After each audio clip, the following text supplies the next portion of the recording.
तर संदीपान भुमरे हे मनोज जरांगे यांच्या भेटीसाठी पोहोचलेले आहेत। मनोज जरांगे यांच्या तब्येतीची विचारपूस त्यांच्याकडून सध्या केली जाते।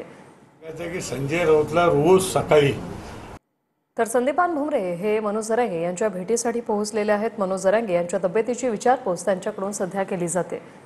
की संजय राऊतला रोज सकाळी तर संदीपान भुमरे हे मनोज जरांगे यांच्या भेटीसाठी पोहोचलेले आहेत। मनोज जरांगे यांच्या तब्येतीची विचारपूस त्यांच्याकडून सध्या केली जाते।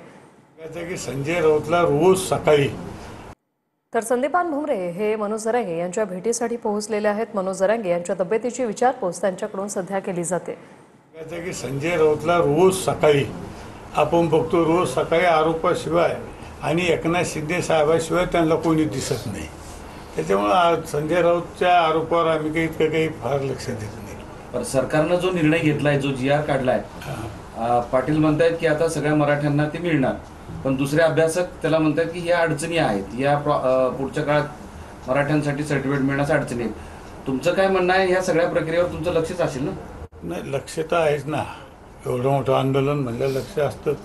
पण मला एक सांगायचं की शासनाने जो जी आर काढला आणि मनोज दादांनी स्वतः सगळ्याच्या समोर तो वाचलेला आहे, बघितलेला आहे। मला वाटतं आता मराठ्यांना ज्या काही हैदराबाद गॅजेटमध्ये ज्या नोंदी त्याचा फायदा निश्चित सगळ्याला होणार आहे।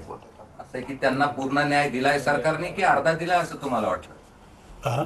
त्यांना पूर्ण न्याय दिलाय की अर्धा दिलाय? मी काय म्हणतो, आता त्यांनी सांगितलं आता जरांगे पाटलांना की आपण टप्प्याटप्प्यानं सगळं मिळून घेऊ। आता त्यांनी स्वतः